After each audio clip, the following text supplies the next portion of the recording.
So here's the thing, I unwittingly started a series on my channel where I go through scenes from Heated Rivalry, analyzing the events of each of these scenes, the subtle callbacks from the previous events that might have been worked into them, what they say and represent as it pertains to the emotional state of the characters, and what the end result for these scenes are meant to be. It is a fun series for me to do because, just like a lot of fans of Heated Rivalry, I have rewatched the show more times than I can count at this point. And since I am also a fan of the books, I interspace my rewatches with rereading of the books as well. What can I say? It's a coping mechanism for me and a perfectly valid one too. And for today's scene spotlight, I am taking us back to Vegas, which arguably we can say is one of the more controversial scenes of the first season because, gods, the number of people I saw who expressed anger and deep seated rage at Ilya and his choices in this scene. And whilst I understand where a lot of you are coming from and do think your anger is justified in certain aspects, when you look at the larger context of the scene itself, I do think there are little bits of context embedded in what was said and went unsaid in the interaction that would give us a better perspective into what actually happened in Vegas. But before I get into that, however, I would like to say a big thank you to my lovely patrons and YouTube members whose support have been instrumental in helping me continue to make content, especially since I started doing this full time at the start of last year, which was the last time I was in paid employment. And a special shout out to Lena, Sherry, and Holly for their extra support. You get all the hearts and kisses too. Mwah. If you too would like to support me on Patreon or become a YouTube member to enjoy certain perks, even get a shout out, the link to do so is in the description bar. Now, like I always say with this scene analysis, to follow and properly catch the nuances present in their interactions between the characters, it's always a good idea to keep in mind the scenes that predated them, that feed directly into what the characters are saying or not saying in that particular moment. And for the Vegas scene, I honestly don't think it can be fully appreciated without taking into consideration the event of the Winter Olympics because, as we are very much aware, Ilya basically went radio silent with Shane from the moment after they had penetrative sex for the first time, which was shortly before they were both in for the Olympics, all the way to the MLH Awards that took place in Vegas in June. Now, the Vegas scene opens on Shane anxiously waiting for Ilya to join him. At this point, the league is clearly feeding into their rival, and it's meant to be a wink to the audience to have these two who are openly touted for their rivalry to be the ones to offer the sportsmanship award. Now, whilst for the audience present in the scene and those watching the awards from home, it is played for laughs. As the audience, we are meant to recognize the irony and dichotomy present within that moment. The league and their fans believe that what they are watching is Shane and Ilya putting aside their differences and hatred for each other to play pretend at offering an award that is meant to be the very antithesis to what their rivalry is meant to stand for. As far as they are concerned, it's a tongue in cheek way for them to be entertained by this idea that these two athletes who can't stand each other in their book have to perform at being friends for their entertainment.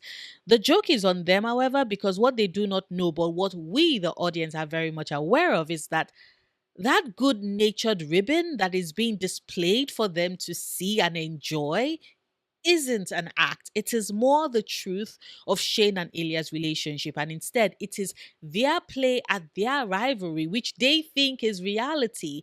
That is, in fact, the lie. And this is all being executed beneath the unaware eyes of those that are watching who believe that they know more than they actually do, which in turn is why it fits narratively for Ilya at that moment, following through with the cue that they've been given to pull out his phone to take pictures. Now, the script that he was meant to follow in that moment was to pretend to take the pictures because remember, the league and the fans think that this is all pretend. Ilya, though, actually takes several pictures at that moment because in that brief point in time when everything can be wrapped underneath the guise of it's all an act, he can allow himself the little bit of vulnerability of getting to take a picture with Shane, even if Shane at that moment is very much upset at him. But All the same, he pulls off quite the coup of getting what he wants beneath the oblivious gaze of their audience who don't know any better. Having the Vegas scene open with that clear case of dramatic irony, which for my non literature viewers basically speaks to the literary device where the audience is more aware of the events of the story as it unfolds than the actual characters present within it. And it is that lack of knowledge of the characters that makes them ignorant of the many shifts that is happening with them.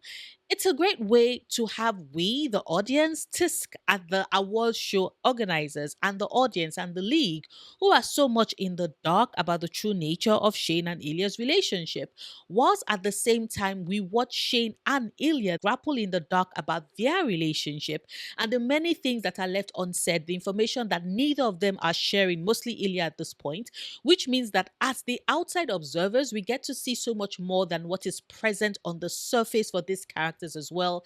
And I find that absolutely brilliant because for book readers, we are very aware that the events of the Vegas scene all play out from Shane's POV. And whilst the show doesn't make clear delineations that it happens in the books, if we observe the happenings of the Vegas scene, it is quite clearly communicated to us that we are seeing these events through Shane's eyes. From the fact that we open on Shane waiting alone for Ilya to join him so that they can give their words together.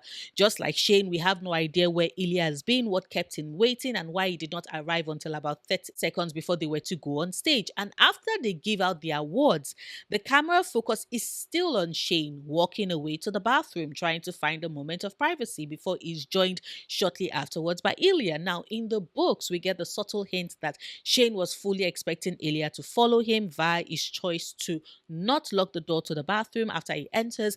In the show, Shane takes it a step further by looking underneath the stalls to confirm that they do have some semblance of privacy and only he and Ilya would be in the space with the expectation as well that Ilya would join him. It's a slight change that I really liked because it leans further into the paranoia that is the expectation that they need to continue to maintain the ruse and not have anyone else stumble on their secret before it is time for it to be revealed. The long game fans are like, girl.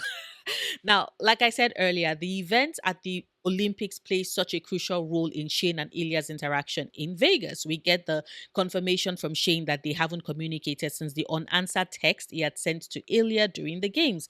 It's been 6 months of utter silence, and Shane is very upset, but it's also been 6 months of utter silence, and Shane is also very horny. Both emotions are intertwined for Shane, and that is what drives his ire at Ilya in the scene. The fact that he is pissed at Ilya's seeming indifference that shows up as Ilya not even bothering to pretend to care, and the fact that even with that, Shane is still very much attracted to Ilya's asshole ass. Now, I use the word seeming indifferent on purpose because that is what is at the core of the Vegas scene. Ilya is actively pretending to not care because letting his emotions slip for one moment would lead to everything crashing down. And this ends up happening with him, by the way, at the end of the scene. But we will come back to that in a bit. So, like I said, the entire premise for the Vegas scene was something that was established from the start of it. Ilya and Shane were meant to be playing a part for the sake of the watching audience, and that bleeds into the narrative itself because Ilya finds himself playing a part in order to deal with all the emotions he's currently trying to suppress. Now, what emotions is he suppressing, you ask? Well, then, let us address the Olympic sized elephant in the room. Now, whilst I do belong firmly in the camp of people who believe that Ilya was also feeling the pressure of returning to a hyper surveillance state and was understandably worried about who is watching him and screening information as it pertains to him, which is why he tried to maintain some distance from Shane when Shane attempts to approach him at Sochi. I do also think that the crux of his pulling away from Shane afterwards can be tied to Grigory Rozanov. And I know it might seem like I am using Grigory as an excuse for Ilya's behavior, but at this point, it does track. I do not think it is a coincidence that during the games, before Shane spots Ilya and walks over to see him, we see on screen that seconds before Shane's arrival, Ilya receives a text from Alexei, who informs him that their father is looking for him.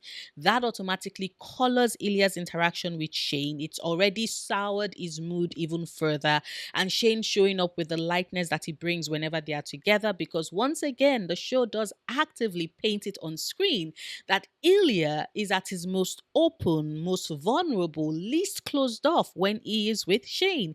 He just cannot avoid it or turn it away. It's the hold that Shane has on him, even if he tries to pretend otherwise. But we see it in his care, in the moment of intimacy born from when they are together. So it is important to note that at that point, Ilya wasn't at his best and was actively spiraling. And so we established that when Ilya spirals, he closes himself off. This even more so at the games because, on one hand, the Russian team, but as far as Gregory is concerned, Ilya had just lost to Latvia. And so, of course, Ilya is preparing himself to deal with the disapproval that he would soon have to experience. But in addition to that, and I don't think this is something that clicks for a lot of the viewers at this point, this is the first time we see on screen that Ilya watches his father's Alzheimer's come into play before his very eyes. There is a clear difference between the resignation of trying to hold on to the memories that are fast slipping past your loved ones. That is clear when you've had multiple face-to-face interaction with someone who is affected by the disease, and what we see play out on screen for Ilya. Now, Ilya adapts quickly in that scene when he realizes that his father's mind has slipped mid-conversation, but it still comes as a surprise to him when it happens, which means that whilst Ilya might have had his initial suspicions about what was happening with his father in the conversations he's been shown to have with Alexei, this is the point when it becomes irrevocably clear to both we, the audience, and Ilya that Grigory's mind really is going, and he would have to deal with that alongside Grigory's constant disapproval. I mean, I always find it interesting to wonder exactly what the conversation that Ilya and Gregory would look like when you constantly have to deal with a father who most likely remembers none of your accomplishments, but always harps on the disappointments that stick with him even before he lost his mind. Because maybe it is me reaching, but from the characterization we have of Gregory, I don't think it would be a reach to assume that that is one of the first things that he would slowly stop remembering. Ilya's high points, which makes it even more important that that is the moment afterwards when Ilya wins the Stanley Cup. Like, we know that when he lifted the cup, he did it for his mother and dedicated it to her. But we also know that his win years before his father expected him to have gotten it was a big fuck you to the man whilst Gregory's mind still remained. And so Ilya is riding that high of his win, dealing with the fact that it's all about to come crashing down because summer is fast approaching, and the fact that he will soon get to see Shane. Shane, who has always been this person with whom he gets to let down his guard a bit, be happy in that brief moment of time before reality hits. Now, if the entire premise of their relationship is that they catch brief periods of fantasy and release before they have to face the grim reality that is waiting for them outside their hotel rooms and later the doors of their homes, what then does Ilya, who is at the moment in a headspace where reality is constantly trying to intrude, meant to do? Just as he did during the Olympics, it's to try and put up walls. And we can see when he makes this decision because there is such a marked contrast between the way he relates with Shane from the moment he shows up beside him for them to go present the award, all the way to them being together in the bathroom. And we get the iconic, if you want me to get down on my knees on this filthy bathroom floor and suck your dick, you would have to act nicer than that. And the, of course, wow, genetic line that is default Ilya when he is with Shane. There's the teasing and the clear attraction, his openness wrapped in a little assholery. Hell, he even kisses Shane there in that space, which is meant to be a marked contrast to Shane's realization and unsent text at the end of the episode that they did not even kiss whilst in Ilya's hotel room, because even Shane is aware that the Ilya from the bathroom is not the Ilya that is waiting for him when he arrives in Penthouse 1. And that is purposeful because while we don't get that moment with Ilya, we can deduce that in the span of time for the night, as he slowly comes to the realization that after their time together, Shane would leave and Ilya would once again be stuck with everything that is battling in his head. The summer is absolutely not looking forward to. And this realization means that Ilya, who at this point is chocked full of all the emotions he's trying to keep repressed, reacts the way he's prone to. He starts to put up the walls as that is the only way he would not break down. It is important to realize that Ilya and Shane have quite similar and yet slightly different reactions to when they feel overwhelmed with whatever emotion that they are trying to process at the moment. Shane, as we know, lives and Ilya puts up walls so it doesn't break. Hell, in the scene at the hotel room after Shane has come to terms with him being gay and states as much to Ilya, Ilya's initial reaction is to put up those walls and try to pretend that it doesn't matter, that he doesn't care about Shane liking him. But Shane at that point is aware that that is not true and pushes. The difference is that at that point, they have had even more years for Shane to be able to read Ilya properly. In the Vegas scene, which is knowingly darkened for a lot of it, Shane doesn't know Ilya as well. And considering the fact that the scene is subtly shot to be from Shane's perspective, we as the audience aren't able to immediately pick up on what Ilya is trying to hide because we are meant to be seeing it through Shane's eyes, and Shane is lost and in the dark at this point. So, yes, the Ilya that is waiting for him when he arrives is the one who has his walls up. The desire is still there because it's not something that either of them can ever truly bury, but Ilya is trying to keep his distance. And that is what we see conveyed in the scene, the slight distance with the commands he gives, which is also, to be fair, a subtle nod to the BDSM dynamics of their relationship, which spectacular work. But like I said, it is meant to maintain the distance as well. But the fact that his desire for Shane wars with his need for Shane is something that we get to see play out in the scene as well. It's why, unlike the first time they fuck, this time in Vegas, it is Shane's face buried in the mattress, Ilya's hands on his back, not in the comforting way he does when it's Shane's first time. No, this is more impersonal, more of a punishing pace, but which they both still enjoy and get off on, but it's a bit more, it's not as personal. And then we get to post the sex, and as is their usual practice, reality is starting to encroach. But what would have been gradual is turned immediate, right? What would have been a gradual ease in separation of their ways is turned immediate with Shane, who at this point, to his credit, has no idea just how big of a ticking time bomb mentions of Russia and thoughts of going home would land for Ilya. Unwittingly brings it up, and you can see in real time as Ilya's eyes shutter even more. And Shane, who is desirous of a conversation, a moment of what he does not realize is vulnerability that he is asking of Ilya, continues to push. Russia is intense. Is Ilya heading back to Russia for the summer? Why is he going back if he's not happy there? The questions which I repeat in Shane's defense are just him trying to make conversations to connect with Ilya, were unfortunately merely reminding Ilya of all the things that he had tried to forget, that he had built the walls up to not let himself feel in Shane's presence. And yet, with all those well meaning questions, Shane was trying so hard to undo all of his hard work, which is why Ilya is very abrupt and he responds with I need to sleep to drive Shane away. It's purposeful to have the last shot of Ilya in the scene be him smoking alone, face impassive, to show that he's built those walls so damn high and thick that he's entered the zone where he's rid of all emotions and feelings as he braces himself for a summer where he gets to fully experience his father and his alien mind. Like, I know the consensus is to think of the Vegas scene as being unbelievably hot, and it is. But it's also a sad scene for me when I consider what it represents for Ilya, what it says about his mental state at the moment, and the feeling he's trying to process in a not so healthy way. Even though the scene of him dragging that chair across the floor hit like pure crack the first time I saw it, and every single time I see it afterwards. But of course, these are just my thoughts. I would, as always, love to hear yours. Whether or not you agree with me, please share them in the comments. Like this video, however, if you've watched this far and haven't done so yet, but enjoyed anything of what I had to say, share it so others can find my channel as well. Or you can check out my gaming or ASMR channels if they sound like something you might potentially be interested in. I have them both linked in the description. I will see you tomorrow with a new video. Until then, do remember, obsessing over the things you love, perfectly valid coping mechanism.